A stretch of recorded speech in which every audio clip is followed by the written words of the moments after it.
नमस्कार आणि रामराम मंडळी, परत एकदा एका नवीन व्हिडिओमध्ये तुमच्या सगळ्यांचं स्वागत आहे. आणि आत्तापर्यंत जसं की आपण वारीचे व्हिडिओ बनवत होतो, आता काही कारणामुळे मला थोडासा वेळ मिळाला नाही, त्याच्यामुळे मला थोडासा लेट झाला वारीमध्ये यायला. पण आज सकाळचे वाजतायत 6 आणि आता मी निघाले पुणे ते दिवेघाट, म्हणजेच सासवड. पुणे ते सासवड या सगळ्यात कठीण आणि सगळ्यात आवडता जो टप्पा आहे ना माऊलींच्या पालखीचा, तो असतो दिवेघाट. आणि आत्ताच आपण तिकडे निघालो, आता निघणार आहोत, म्हणजे 1 तासाभरापूर्वी निघाल्याच्यानंतर आपण तासाभरामध्ये तिथे पोहोचतो. आणि मग आपण पालखीची अपडेट लगेच आपल्या चॅनलवरती टाकूयात. सो काही वेळ न करता आपण पटकन निघूयात, कारण की काय, तिथे पोचल्याच्यानंतर आपण कितीही वेळ घेऊ शकतो, परंतु जायला उशीर झाला तर पालखीपर्यंत पोचायला तितकाच उशीर होतो, कारण की रोड बंद असल्या कारणाने आपल्याला पटकन तिथे पोहोचत नाही. सो जास्त वेळ न घेता डायरेक्ट जाऊया आपण माऊलीच्या दिवेघाटामध्ये आणि पालखीमध्ये.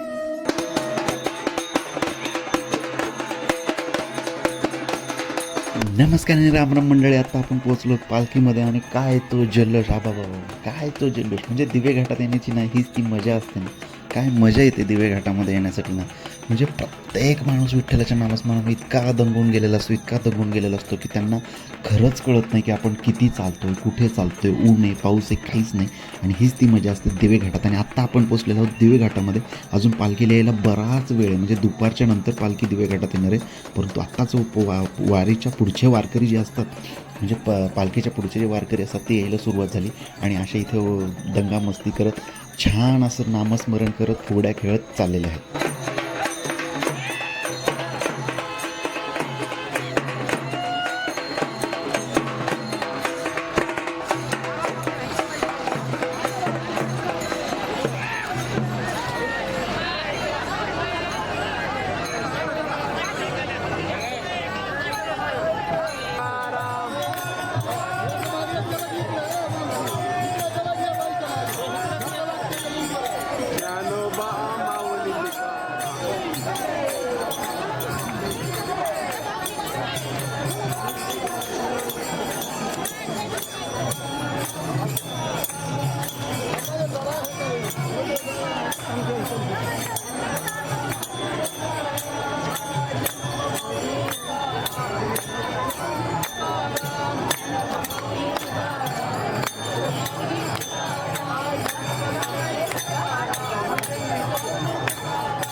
माझ्या